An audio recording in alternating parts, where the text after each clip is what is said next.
Hola, buenos días a todos y bienvenidos a un nuevo curso de verano de la Universidad a Distancia de Madrid. En la tarde de hoy tendrá lugar el curso titulado Evaluación Psicológica, Modelos y Fases del Proceso, el cual será impartido por las profesoras María Giovanna Caprara y María Teresa Rosique.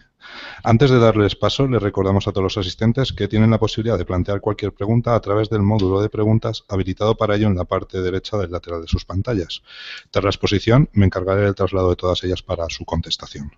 Ahora sí, adelante, cuando queráis. Bien, buenas tardes a todos y bienvenidos a este curso de verano de la UDIMA titulado Evaluación Psicológica, Modelos y Fases del Proceso. Mi nombre es María Giovanna Caprara y soy profesora de distintas asignaturas del grado de Psicología. Bien, antes de empezar con el curso, voy a presentar brevemente nuestra universidad, que es la que nos permite realizar esos cursos de verano, la UDIMA. La UDIMA es una universidad oficial, abierta y flexible. Es una universidad que apuesta por una evaluación continua y que se basa en la cercanía al alumno. A través de actividades individuales y de grupo, permite a los estudiantes que aprendan divirtiéndose. La UDIMA presenta una oferta formativa amplia y diversa.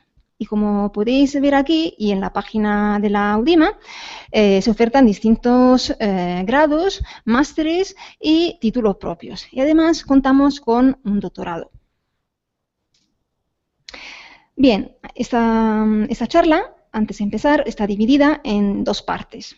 En la primera parte, que está a mi cargo, haré un repaso de algunos conceptos importantes relacionados con la evaluación psicológica y sus modelos teóricos.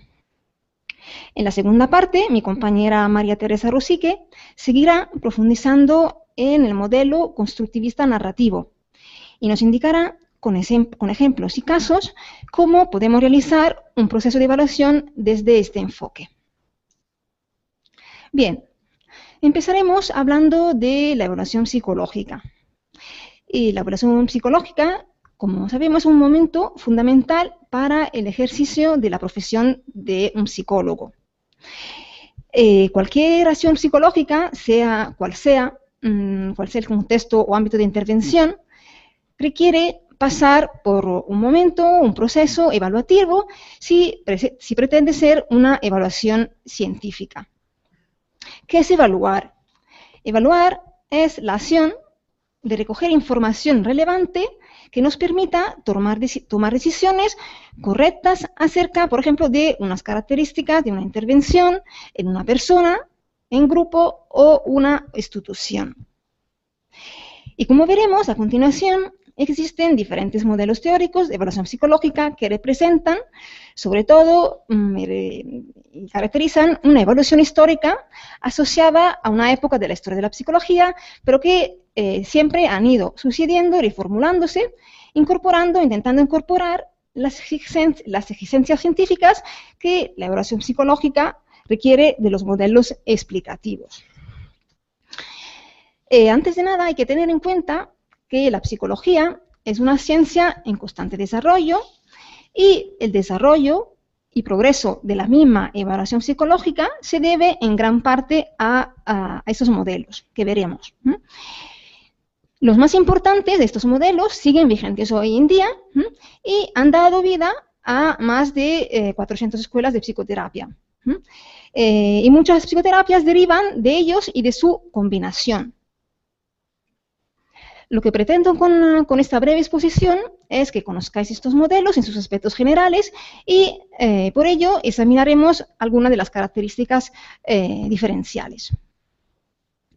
Bien, veremos que los distintos modelos utilizan diferentes enfoques o postulados a la hora de afrontar una evaluación o una intervención. En otras palabras, representan distintas explicaciones de la conducta humana. Y por presentar distintas explicaciones de la conducta humana, proponen soluciones distintas, con metodologías distintas, para dar solución a los problemas. Veremos que unos modelos se centran en el componente interno de las personas y otros en la conducta externa observables. Otros integran lo interno y lo externo hasta llegar a un modelo integrador de carácter biopsicosocial, pero siempre desde un prisma científico. Cada modelo tendrá un objeto de estudio distinto y una forma, como he dicho, de explicar la conducta. Y para ello proponen una metodología afín a sus objetivos y técnicas. Unos son más cualitativos, como el modelo dinámico, y otros, como el modelo del atributo o el modelo médico, son más cuantitativos. Eso supone una mayor o menor inferencia científica, sobre todo a la hora de poder replicar los resultados de forma experimental.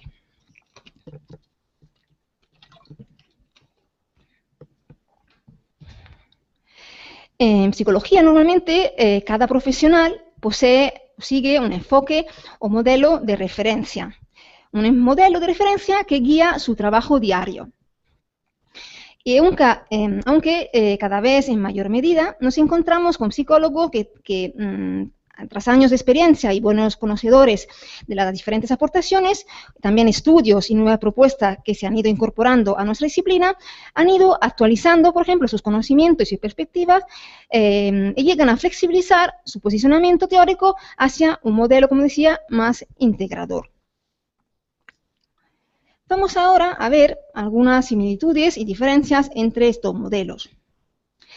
Hemos dicho que estos modelos difieren en una serie de características, como son su formulación teórica. Cuando hablamos de formulación teórica, hablamos de la forma en que explican la conducta humana y cómo explican los trastornos de la conducta. Difieren en una serie de objetos de estudios, que son las variables objeto de análisis, que pueden ser, en algunos casos, pues, respuestas motoras, cognitivas, rasgos de personalidad o significados personales, como veremos.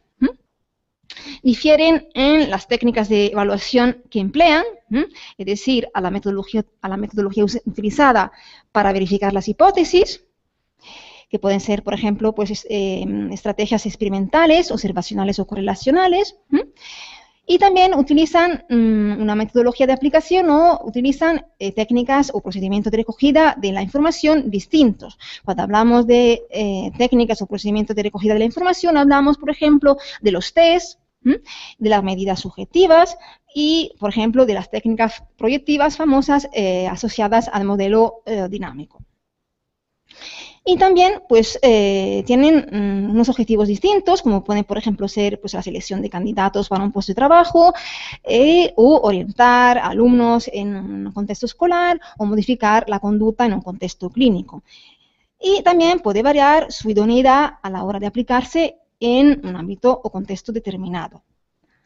Aquí vemos una tabla con algunos de estos modelos. Y como he dicho, pues el psicólogo profesional cuenta con diversas orientaciones a la hora de emprender una evaluación psicológica y una intervención. Y aunque tenga una afinidad por un modelo determinado, en la práctica se le ofrece una perspectiva muy amplia para poder disponer de la riqueza en su conjunto de distintos modelos de evaluación. Y ya que en un momento determinado, dependiendo del objeto de evaluación, puede resultar, por ejemplo, muy útil incorporar una técnica o una metodología o una formación teórica específica de un determinado modelo.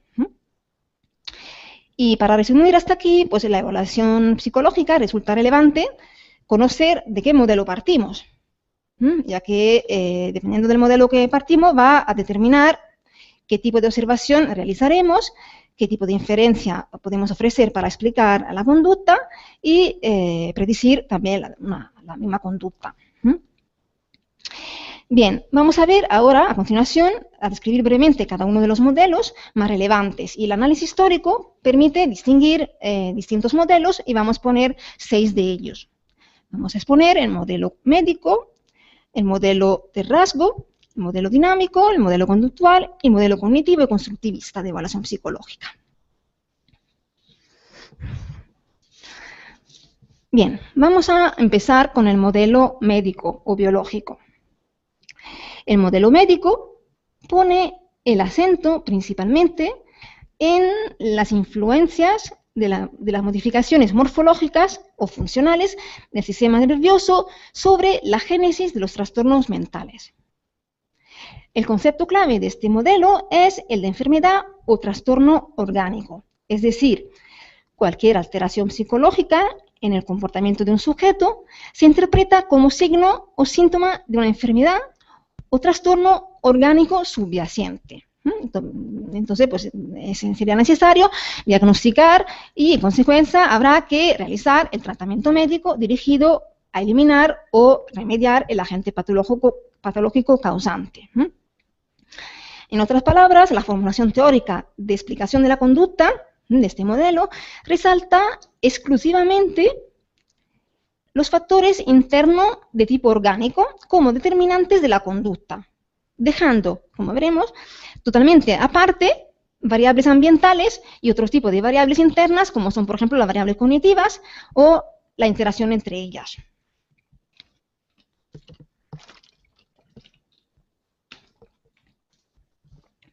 Según este modelo, lo importante en la evaluación psicológica es clasificar los trastornos de conducta, etiquetándolo como enfermedades mentales, y buscar la alteración biológica que está detrás de ellos.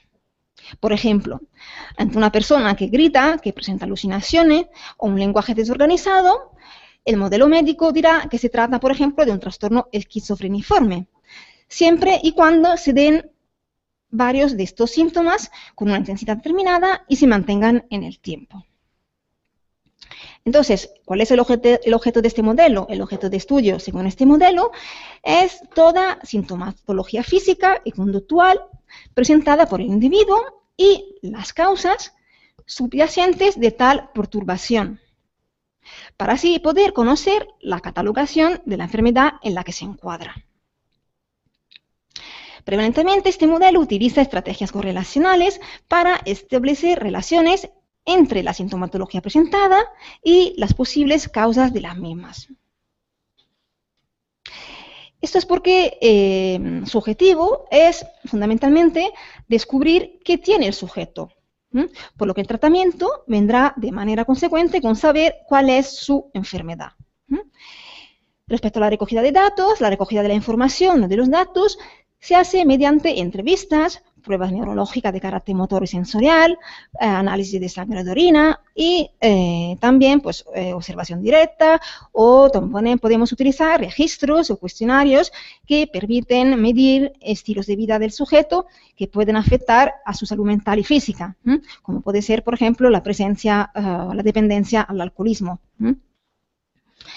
Y para terminar con este modelo, el modelo médico tiene como objetivo, como hemos dicho, describir la situación en la que se halla un sujeto y a través de la descripción de su situación, del análisis de su sintomatología y etiología, me permite clasificarlo en una categoría determinada. Y claramente, pues el modelo o ámbito de aplicación de este modelo es prevalentemente el modelo, el contexto clínico. Bien. Pasamos al modelo psicodinámico. El enfoque dinámico, también llamado psicoanalítico, psicodinámico, reviste una importancia capital y también es un modelo que ha sido muy discutido dentro de la psicología. El esquema explicativo que plantea este modelo es el de buscar en el interior del organismo la causa que justifica la conducta, como en el modelo médico. Y como para el modelo médico y del atributo, las manifestaciones conductuales son expresiones de unas realidades internas de la persona. Pero, a diferencia de los otros, este modelo considera que la conducta observable y las alteraciones de la misma son un efecto de la interacción o dinámicas de unas estructuras psíquicas hipotéticas que son capaces de operar en niveles tanto conscientes como inconscientes y determinan la aparición de conflictos y perturbaciones. Es decir, la conducta problema para este modelo es una manifestación externa de unos conflictos internos que surgen, por ejemplo, durante los primeros años de vida y que quedan sin resolver ni explorar, sino quedan como ocultos y escondidos en el inconsciente. Y Para enfrentar estos conflictos, las personas pues, utilizan estrategias protectoras que se llaman mecanismos de defensa. Este modelo basa sus supuestos teóricos en el método clínico y utiliza observaciones prevalentemente cualitativas.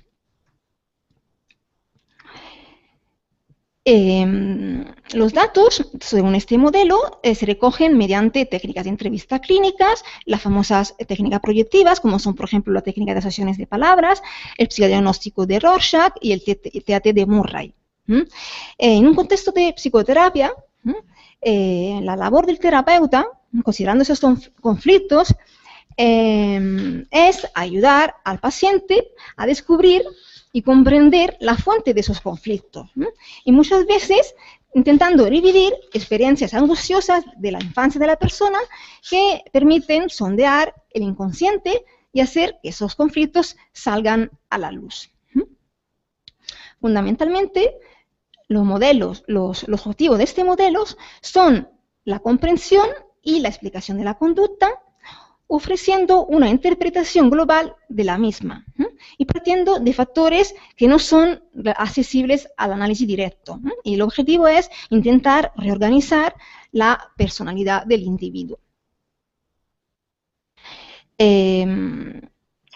Como decían al principio, pues se ha criticado mucho, se ha discutido mucho sobre este modelo y la crítica mayor que se realiza al enfoque dinámico es que no se adecua a la metodología científica dada la imposibilidad de comprobar sus conceptos y predicciones.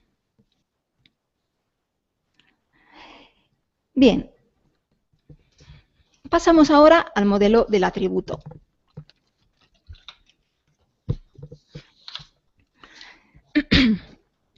Otro de los modelos importantes es el modelo del atributo, y este modelo clásico de psicodiagnóstico procede de la influencia de la psicología diferencial y analiza las diferencias individuales de los sujetos en base a su ejecución en diferentes pruebas o test.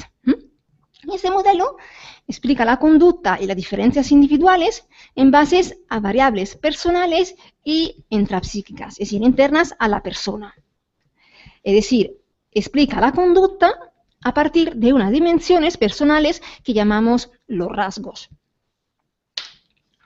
Desde esta perspectiva, el objeto de estudio son los determinantes psicológicos internos del propio individuo. Y tales determinantes no pueden ser estudiados directamente, sino que se analizarán a través de una serie de manifestaciones externas y por medio de la observación. Por ello, se analizan los rasgos porque estos son la manifestación externa de estas variables internas, para poder entender, estudiar la conducta individual y, si se deseara, poder realizar un trabajo de predicción de la misma. Por ejemplo, el comportamiento de timidez, de aislamiento de un niño, que es una conducta, puede ser explicada por unas características o variables intrapsíquicas que son, por ejemplo, la introversión, para poner un ejemplo.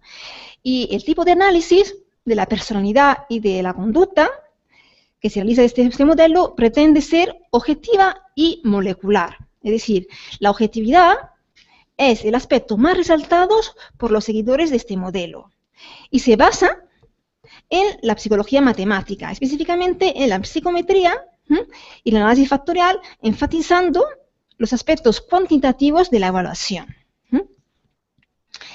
La toma de datos se llevará a cabo, como hemos dicho, con medidas psicométricas, como son, por ejemplo, los test y los cuestionarios.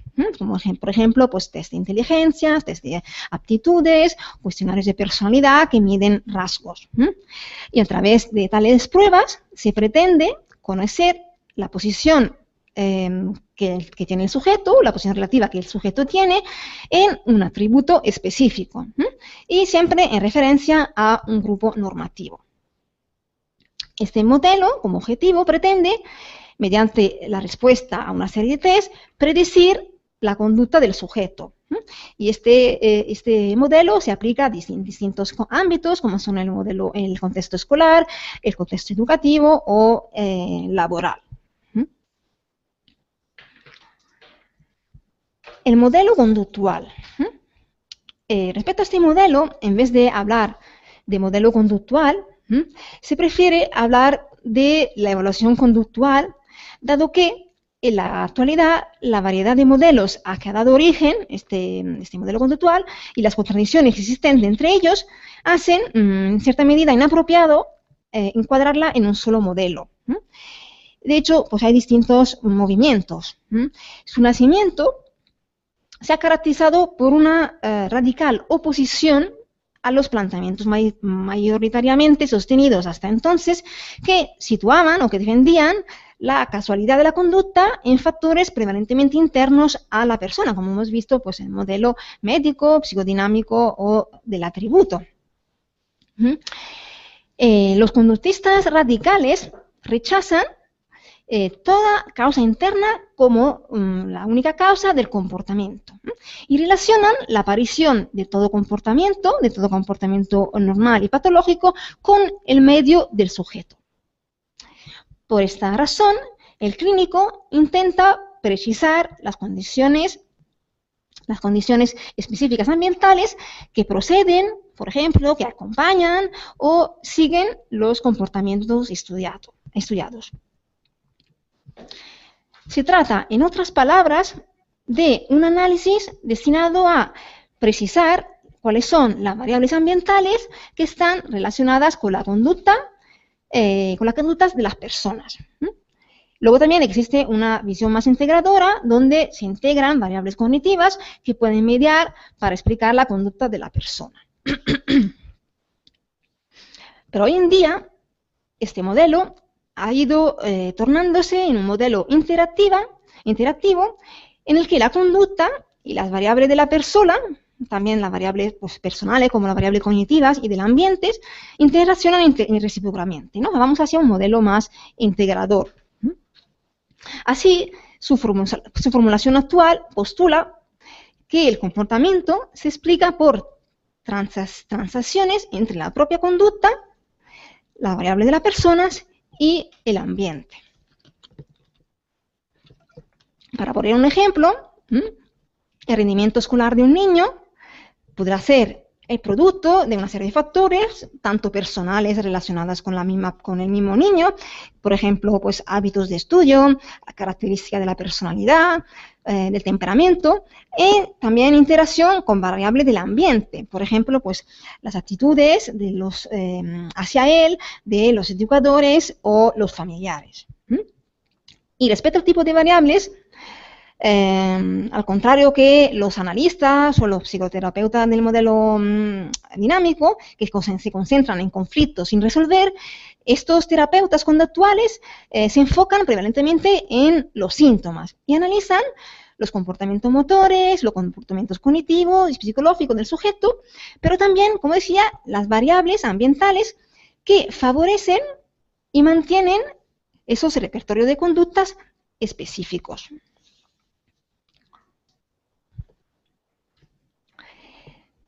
Las hipótesis planteadas según este modelo se suelen contrastar a través de análisis correlacionales y diseños experimentales.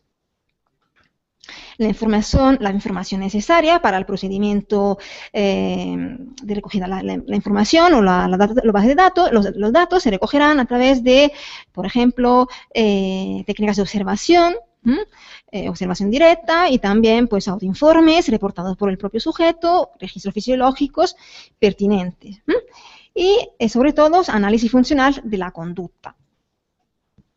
Desde este enfoque, desde el enfoque conductual, se pretende, en otras palabras, una explicación de la conducta problema y también poderla predecir y controlar.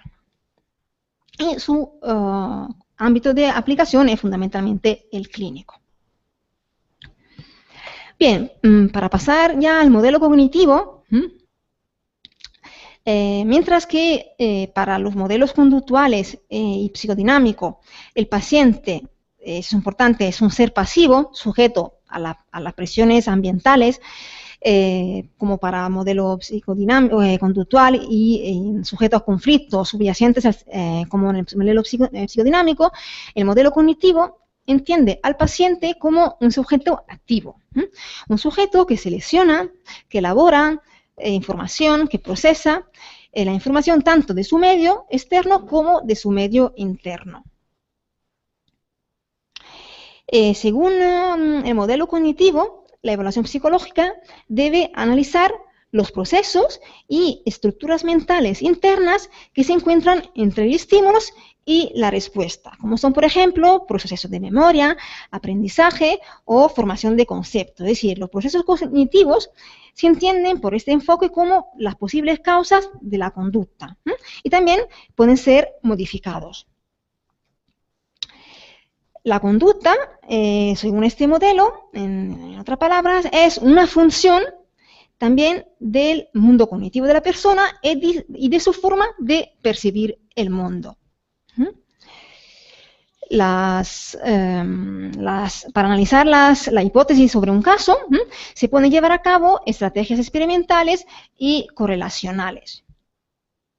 Las técnicas empleadas para la recogida de información en este modelo podrán ser, por ejemplo, pues autoinformes que el sujeto emite cuando realiza tareas cognitivas, junto con situaciones experimentales. Y a través de los autoinformes que el paciente nos proporciona,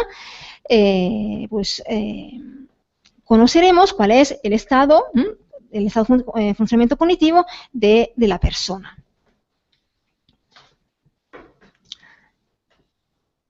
Vamos ya al modelo constructivista de evaluación psicológica para dejar la palabra también a Maite, que nos explique un poco mejor este modelo. Es otro modelo y este modelo constructivista considera que la conducta está determinada, por otro lado, por la percepción del sujeto sobre sí mismo y su realidad, y conjuga, en este caso, factores cognitivos y experiencias subjetivas que han desarrollado en el sujeto un proceso de elaboración individual, de qué forma parte también el ambiente, la interacción social que le rodea y, sobre todo, los significados que la persona posee respecto a sí mismo y a su ambiente, y que estructura a través del lenguaje. El modelo constructivista postula, en otras palabras, un conjunto de variables internas como los significados que el sujeto asigna a la realidad y su forma de construir el mundo y también sus planes futuros. Como se indica, pues el constructivismo postula la realidad como la elaboración individual y colectiva de significados con respecto a sí mismo y al mundo. Y en ese sentido, esta realidad se crea a través del lenguaje, y se utiliza también como método de recogida de la información. Este modelo utiliza métodos inferenciales, intuitivos, y una metodología analítica del lenguaje. Y la toma de datos se hará fundamentalmente mediante la narración autobiográfica y el análisis de documento. Y bueno, ahora Maite pues, nos explicará un poquito mejor este modelo y presentará unos casos para que se nos haga más fácil pues, la comprensión de este modelo. Pues dejo la palabra a mi compañera.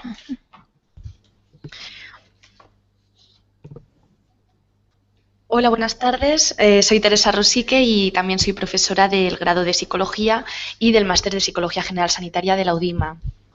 Ahora vamos a comenzar a presentar lo que sería un modelo concreto para poder formular los casos, concretamente este último que nos acaba de presentar nuestra compañera Giovanna y que ha sido propuesto por los doctores Alberto Fernández Liria y Beatriz Rodríguez Vega en su libro La práctica de la psicoterapia, la construcción de las narrativas terapéuticas.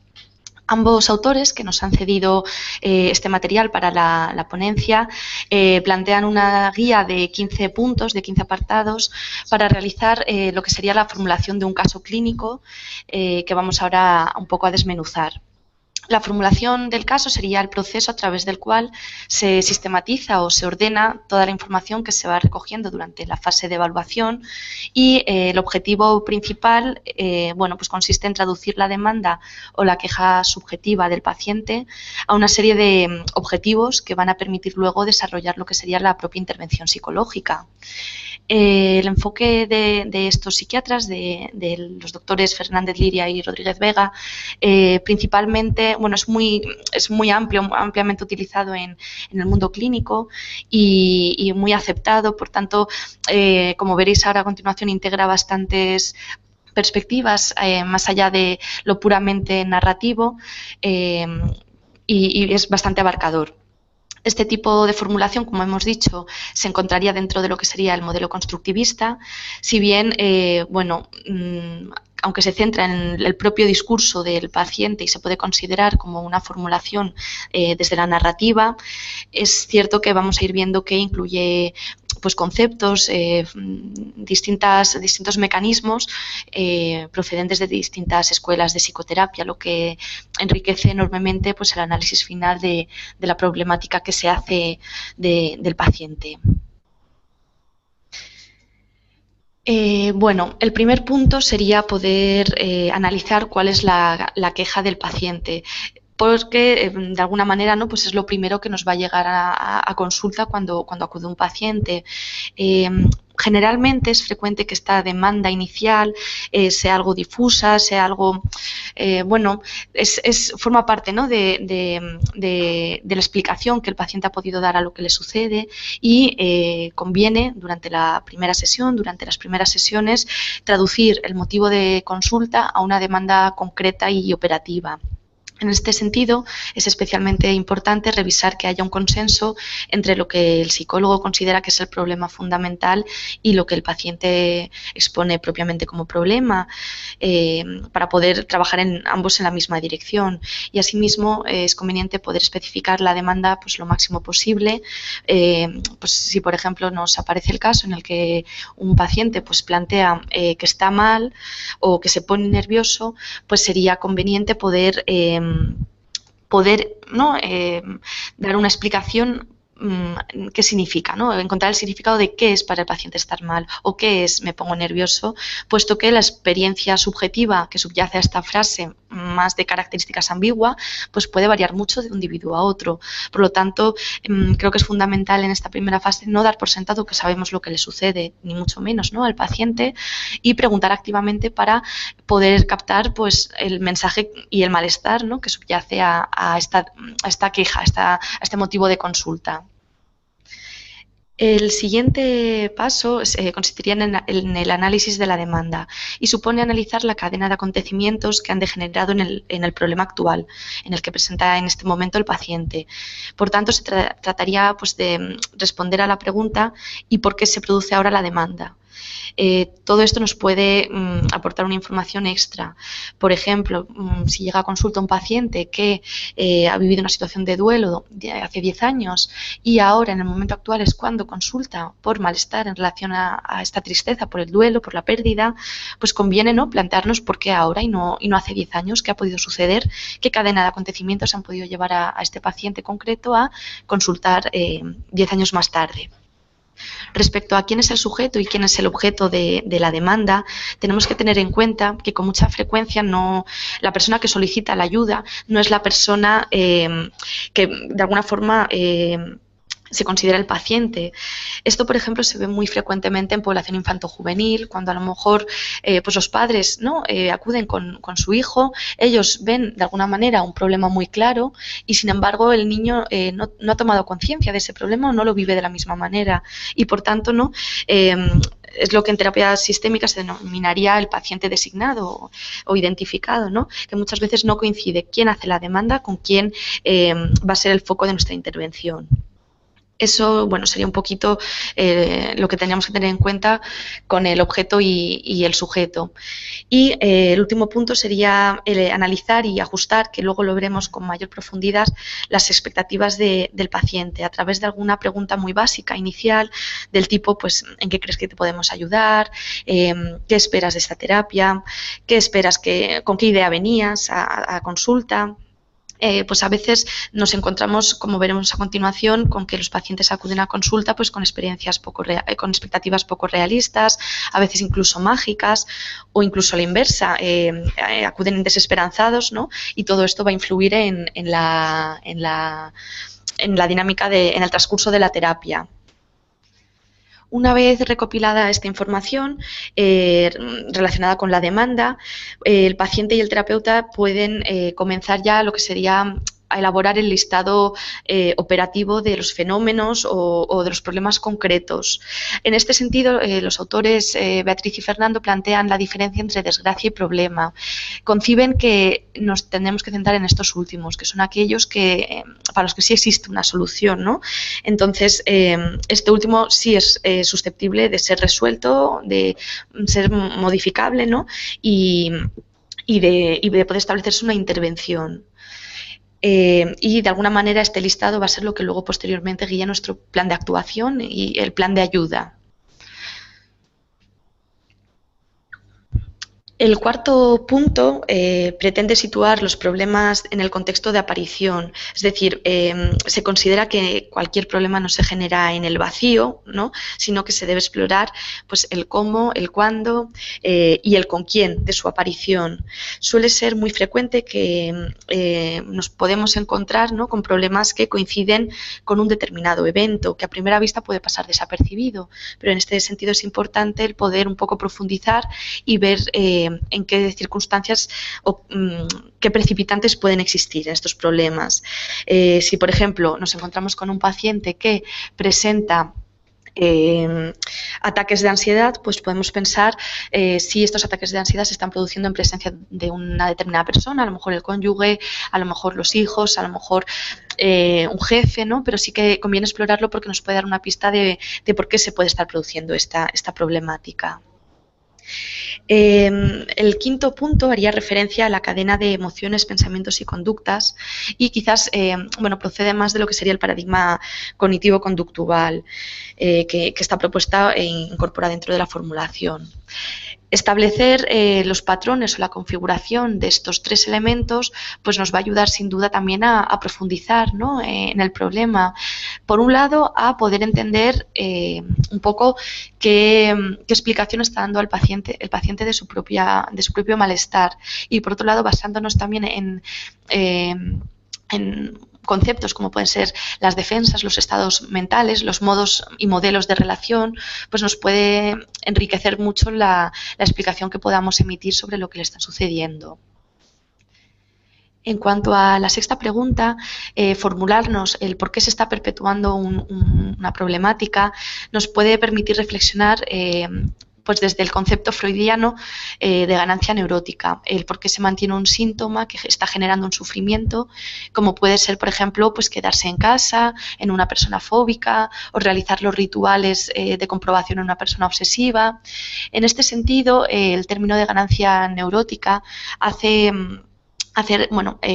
relación, según Freud, a algún tipo de satisfacción que obtendría el paciente a través del síntoma.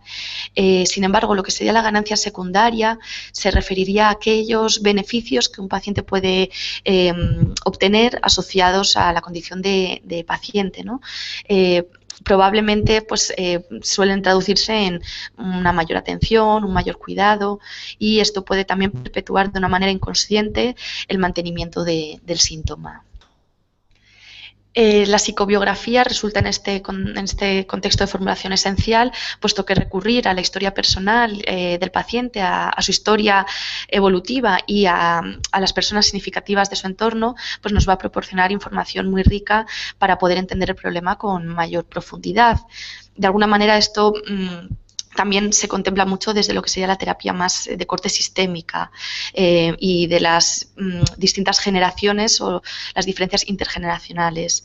Esta labor sería similar a la de un arqueólogo en la que se debería de analizar pues aquellos aspectos que a primera vista, ¿no? Parezcan pues más relevantes o que pudieran estar relacionados con la problemática actual. La historia evolutiva y su análisis varía mucho de un profesional a otro, pero sí que conviene, por lo menos, ¿no?, mínimamente explorar distintas áreas a nivel cronológico, como puede ser pues la familiar, la de pareja, la laboral, la académica, la social, el ocio, incluso la económica, ¿no? Incluso cualquier aspecto de la psicobiografía pues que pueda facilitar tanto la comprensión como la contextualización del problema. Y para ello, además, nos podemos servir de la estrategia del genograma, pues que, bueno, pues elaborarlo nos puede también arrojar luz bastante interesante sobre los elementos importantes en la formulación. El octavo punto nos llevaría a reflexionar sobre la propia vulnerabilidad de la persona, como podrían ser, por ejemplo, pues determinados aspectos de rasgos de personalidad, determinadas experiencias previas. Pues no es lo mismo, por ejemplo, una persona que acude con estrés postraumático si tiene a lo mejor historia previa de situaciones catastróficas, ¿no?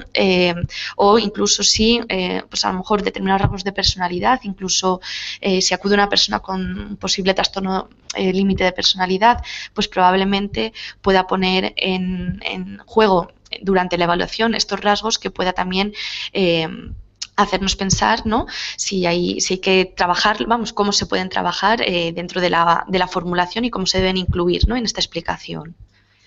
Y muy relacionado con el anterior punto estaría lo que sería la exploración también de las fortalezas y de las soluciones intentadas previamente, ya sean exitosas o poco funcionales, porque de esta manera pues vamos a poder optimizar muchísimo los recursos y poder encaminar también nuestra intervención de una manera pues ya más concreta, ¿no?, sabiendo qué cosas han podido funcionar previamente y qué cosas pues parece que no han sido exitosas.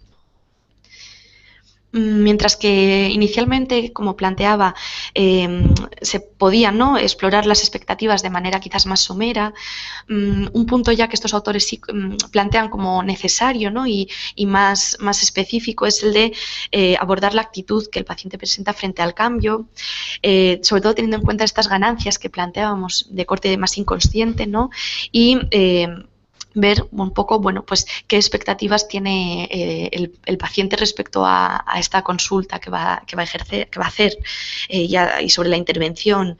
Además es que es completamente, ¿no?, necesario pues que el paciente se muestre motivado o al menos que contemple la posibilidad de cambio, y sobre todo si tenemos en cuenta que objeto y sujeto a veces no coinciden, porque si nos encontramos pues por ejemplo con unos padres que traen a un adolescente, el adolescente se niega a venir, no se muestra motivado, no toma conciencia del problema, pues nuestro trabajo va a ser muy distinto en caso de que se pueda llevar a cabo al del trabajo con un adolescente que sí que se mostrará comprometido con la terapia y mostrando adherencia, ¿no?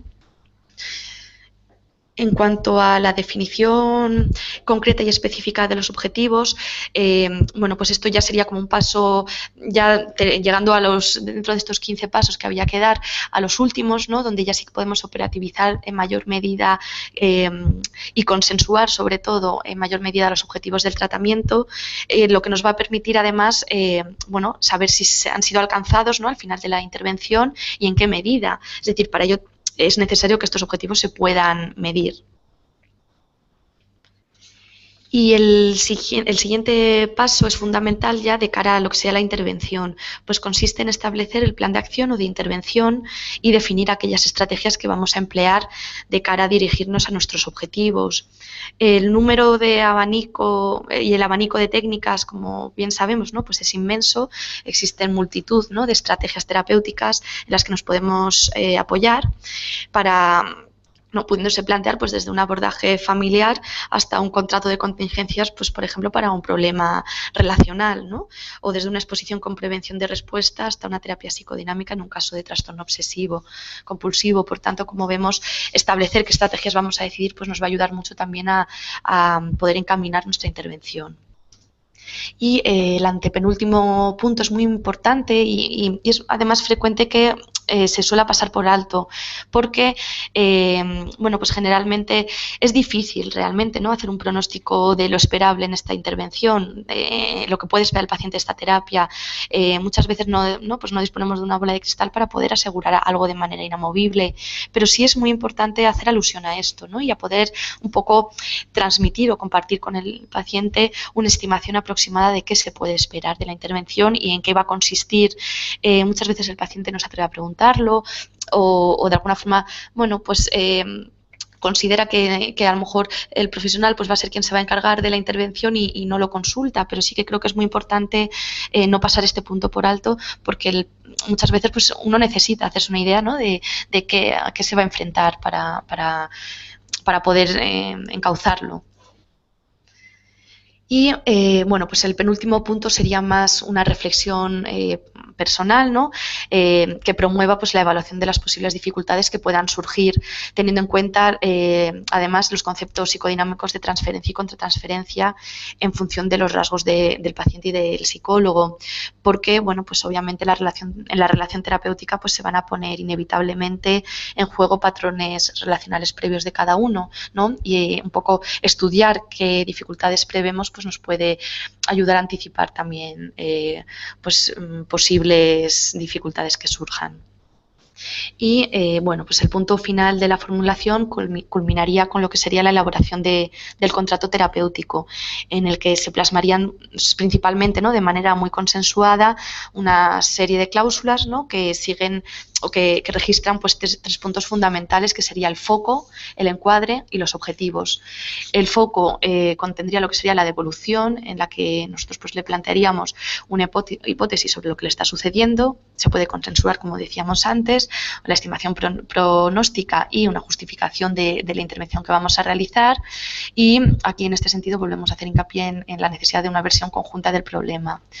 Por otro lado, es necesario establecer lo que sería el encuadre terapéutico, el formato de las sesiones, el lugar, la frecuencia, la duración, cómo se manejarán las incidencias en caso de suceder, la extensión temporal aproximada previsible en la intervención y las normas que paciente y terapeuta puedan plantear. Y por último, los objetivos del tratamiento que estarían consensuados igualmente con el paciente. Y bueno, en principio eso sería todos los 15 pasos de la formulación, y os querríamos agradecer, Giovanna y yo, muchísimo vuestra atención, y esperamos que os haya resultado interesante el curso. Bueno, pues muchas gracias a las dos por vuestra exposición, y ahora vamos a dar paso al turno de preguntas. Antes queremos recordar a los participantes que si queréis volver a visualizar este curso de verano o cualquier otro curso, pues podéis acceder a ellos a través de la página de YouTube de la UDIMA. Allí encontraréis subidos todos los cursos realizados, tanto el actual que acabáis de visualizar ahora mismo como los impartidos por otros ponentes. También recordaros que en el caso de que os surgiera cualquier duda o pregunta tras finalizar el curso, pues podéis realizarlas bien con los datos que han expuesto Giovanna y Teresa en la propia presentación, como a través de la web de UDIMA. Y ahora sí, comenzamos con las cuestiones de los asistentes, si os parece bien. Francisco Artiles nos pregunta cuál es la diferencia entre evaluación y diagnóstico. Vale, sí, muy bien, muchas gracias Francisco por participar, y nada, pues decir que en cierta medida hacen referencia a ambos conceptos, a la evaluación psicológica, y tenemos que tener en cuenta que la evaluación psicológica es una disciplina que ha tenido en el pasado distintos enfoques, técnicas, objetivos y aplicaciones, y por ello pues distintas denominaciones. Y hay muchos conceptos que se han utilizado para hacer referencia a lo que llamamos ahora evaluación psicológica. De hecho, pues antes se hablaba de psicodiagnóstico, y que es un término que deriva del ámbito prevalentemente médico y psiquiátrico. Y cuando era el médico que asumía el papel del actual psicólogo, y era el médico que tenía que realizar una formulación o un juicio diagnóstico del caso. Ahora, el concepto de psicodiagnóstico, que está, como decía, relacionado con un modelo médico-psiquiátrico, se ha ido, lo viene abarcando, lo viene incluyendo lo que es la evaluación psicológica como la entendemos ahora, una disciplina mucho más amplia y que ha ido incorporando pues el modelo científico, y entonces pues es una disciplina mucho más amplia que abarca también pues no solo los aspectos clínicos de diagnóstico, sino que también pues la evaluación amplia de la inteligencia, de las aptitudes y de la personalidad. Es decir, que se ha ido sustituyendo este concepto de psicodiagnóstico se ha ido incorporando a lo que llamamos ahora evaluación psicológica, y se queda el psicodiagnóstico como un momento de la evaluación psicológica que se centra como uno de los pasos, un momento de la evaluación psicológica o del proceso de evaluación dedicado más a la formulación de un juicio diagnóstico a través de una serie de técnicas como son pues, modelos más cualitativos y ahora también instrumentos y estrategias más cuantitativas que se han ido incorporando mano a mano que la disciplina de la evaluación psicológica ha evolucionado y entonces pues digamos que se ha eliminado esa connotación médica que tenía el concepto de psicodiagnóstico. Esa es un poco la diferencia. Muy bien, pues la siguiente pregunta nos la hace Javier Martínez Vadillo y nos preguntan si creéis que la locura terrorista que vivimos puede tener una incubación de arrastre patológico en el tiempo sin tratar edades con más riesgo. Sí, a mí esa pregunta no me queda muy clara. No sé si nos la podría un poco reformular y a lo mejor mientras intentamos responder a otra. No entiendo muy bien a qué se refiere. ¿Quién debe ser intervenido y quién puede ser arrastrado desde pequeño? Sí, pasamos a la siguiente pregunta y a ver si la reformula, exacto. Vale, pues la siguiente pregunta nos la hace Francisco Artiles de nuevo y nos pregunta qué estrategias le recomendáis en su práctica como orientador escolar. Sí, bueno, en principio, como orientador las funciones varían. Es decir, no estamos hablando ahora mismo, ¿no?, de lo que sería la evaluación clínica que haríamos, que hemos propuesto, ¿no?, que sería más enfocada a lo que sería el campo clínico, a la atención desde una consulta de psicología clínica, ¿no? Pero desde luego que hay varias cositas que yo creo que son importantes. Por un lado, coordinarse, ¿no?, en caso de que a lo mejor desde el equipo de orientación se atienda un caso que excede las funciones de un orientador, pues que a lo mejor pudiera coordinarse con el centro de salud mental de referencia y que los pacientes los alumnos fueran derivados como pacientes a un centro específico. Eso es una opción que además desde la coordinación y desde el ponerse de acuerdo, ¿no?, ambos profesionales pues puede enriquecer mucho lo que sea la atención que se le dé al alumno. También, bueno, principalmente el asesorar, el estar disponible, entiendo, para los profesores, ¿no?, y las consultas que le vayan surgiendo.